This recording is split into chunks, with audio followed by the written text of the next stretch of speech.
In Russia, my act of expressing concern to the chain of command in an official and private channel would have severe personal and professional repercussions, and offering public testimony involving the president would surely cost me my life.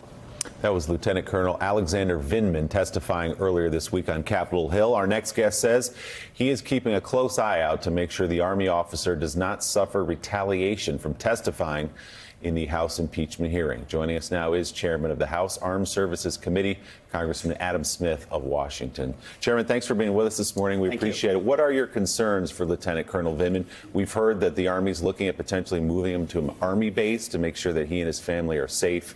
What are you hearing, and what are your concerns? Well, the concerns are broader than that. Obviously, the Trump administration has reacted to anyone who says something they don't like and attack their character, attack their personality. And we want to make sure that all civil servants, DOD and elsewhere, are protected. If they're simply telling the truth, doing their job, we ought to protect them. Certainly, it's important for Lieutenant Colonel Vindman, but it's important for the entire government to know that you can do your job and not be punished by the president. It undermines our ability to, whether you're talking about the State Department, DOD, for these people to be able to do their job here and abroad. Do you have any specific concerns? Are there threats against Lieutenant Colonel Vindman? Not that I'm aware of. We just want to make sure that he and everyone else is protected. Jonathan? He also spoke very powerfully in his opening statement about his father's concern that if they were still in the old Soviet Union, if he spoke truth to power like this, that his life there'd potentially be in jeopardy. And he said to his father here that that wouldn't be the case. But yet you're saying that there are some threats. You know, we're seeing the same concerns about the whistleblower as well. That is someone who, if publicly identified, could have some problems. So what are some things you could do? But moreover, let me just broaden out a little bit in terms of where are you right now on impeachment? You've watched this the last couple of weeks. Where do you stand? Has this been compelling? What's your vote right now? Whole series of questions there. The big thing is, I just have to unpack them in my brain. We want to make sure that, you know, and you've seen some of the things the president said about the whistleblower. I mean, flat out threatening, you know, this is going to ruin this person's career. We want to make sure that those threats aren't carried out. And I think if there's enough attention to the issue, it'll make it less likely that it happens, which ironically is ultimately how the scheme in Ukraine fell apart. Once it became obvious that people were paying attention, that this wasn't going to go unnoticed, they backtracked in a hurry.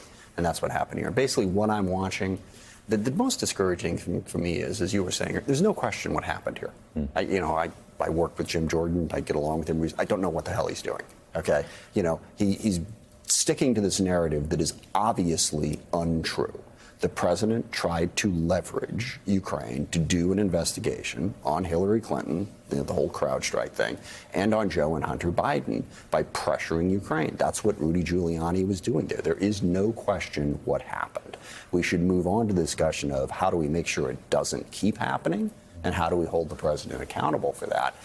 And, you know, I'm waiting to hear other ideas, but right now the House expressing its opinion on this through impeachment seems like the only legitimate avenue. Could I come back to Colonel Vindman for a second? I'm wondering, since you're chairman of House Armed Services, if you could talk about Vindman and the worries that you have in relationship to the other case that's going on related to President Trump's intervention in the SEAL case. In other words, we're dealing with a president who reaches far down into the military to get his way. Talk about that case and sort of put them together. It's beyond all that. Again, it's about the president, the way he's micromanaging is the wrong word, the way he is threatening and pushing it is the government. It's not management, right? Well, the government doesn't work for Donald Trump. They work for the American people. Just like, believe it or not, the people on my staff, they don't actually work for me. We all work for the people of this country. And yes, I have a role in that. But we always have to put the country first. The president's made it clear that he doesn't really view it that way. It's about him. You know, go all the way back to Comey. You know, I want to know, are you going to be my guy? And like, yeah, no, actually, that's not my job. Okay. So, yes, I am worried about that. But the other big point that I want to make on the whole question of what happened here, as the chairman of the Armed Services Committee, when they cut off this money, we kind of found out about it, but not the way we normally do. This does happen, but when it happens, the White House, the DOD, they tell us, we're holding this up and here's why. We found out by accident. We found out primarily because the defense contractors were like, hey, wait a second, I'm supposed to be getting paid here. How come this isn't happening? And we called up DOD and asked, and they're like, yeah, well, we just stopped it. Well, why?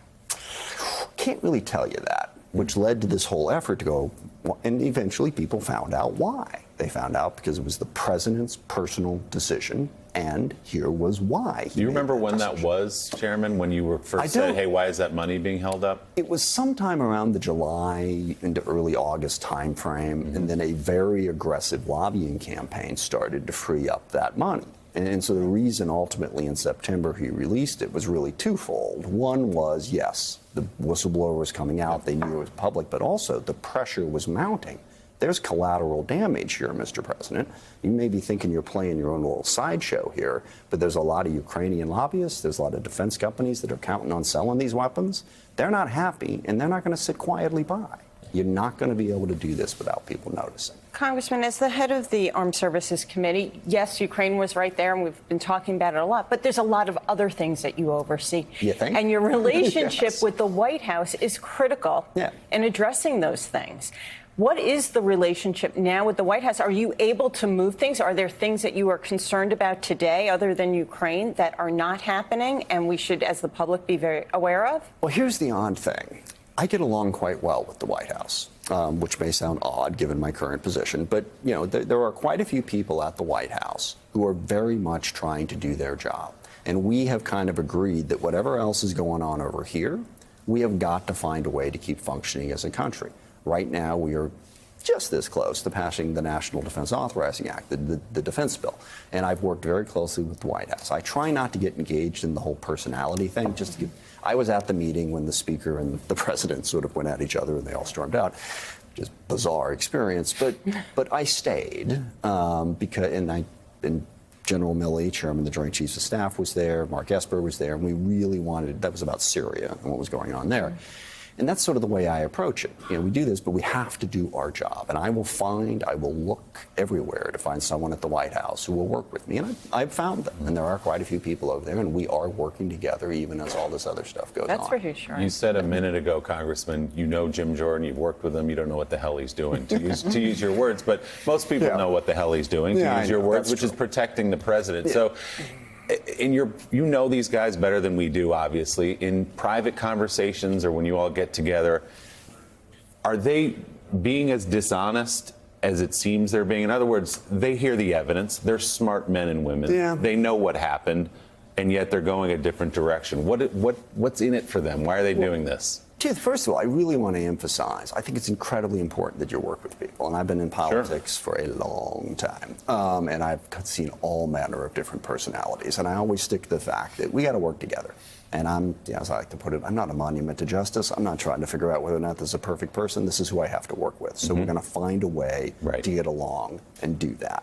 I do think they are defending the president because they believe that that's the right thing to do. When I say I don't understand, I could understand him saying, look, this impeachment is wrong. It's over the top. It doesn't need to be done. It's to go down this whole road of implying that, look, the only reason he held up the money was he cared about corruption in Ukraine. That is simply not credible, because apparently the only corruption that he thought was going on in Ukraine was at Burisma and because of Hunter Biden. Right. That's it. But if you were having a beer with Jim Jordan, would he concede that to you? If I was having a beer with Jim Jordan, we'd be talking about the Seattle Seahawks and the Cleveland Browns and maybe Wisconsin wrestling and a few other things. We don't talk about this. So in private, Republicans don't concede to you that, yes, of course, there's something to see here, but we can't admit that in public. Not that Republican. There are other Republicans. I mean, I had a Republican, like, shortly after, and I won't say who, good for it to say, ask me in all sincerity, do you think the Russians have something on Trump? Because I'm starting to get worried about it. So, yes, there are a lot of Republicans who are worried about it, and they see what's going on here, and that the impact is so broad. I was just in the Middle East for 8 days, Turkey, Syria, UAE, Jordan, and everyone over there is like, we can't work with you because, okay, you're the ambassador or you're CENTCOM commander, but we know that when we get up tomorrow morning, if the president sends a tweet, there's no point in me talking to you because you don't have any authority, and that is undermining our credibility all across the world. And that's happening to congressmen and women and diplomats around the world from America. And we've seen that in some of the testimony. Final question, is Russell Wilson the MVP of the NFL this year? I'm from Seattle. He's actually a constituent. What do you think? Yes. Yes, totally. Not only right answer, that is a smart answer from a politician. Chair of the House Armed Services Committee, Congressman Adam Smith of Washington. Thanks for being here this morning. Appreciate Thanks it. for the chance. Coming up, former Vice President Joe Biden's verbal stumbles during the Democratic debates have caused some concern among Democrats. An incredible new piece, a must-read in the Atlantic magazine, explains what Joe Biden cannot bring himself to say. We will talk to Jeffrey Goldberg about that piece next. Thanks for checking out MSNBC on YouTube, and make sure you subscribe to stay up to date on the day's biggest stories. And you can click on any of the videos around us to watch more from Morning Joe and MSNBC. Thanks so much for watching.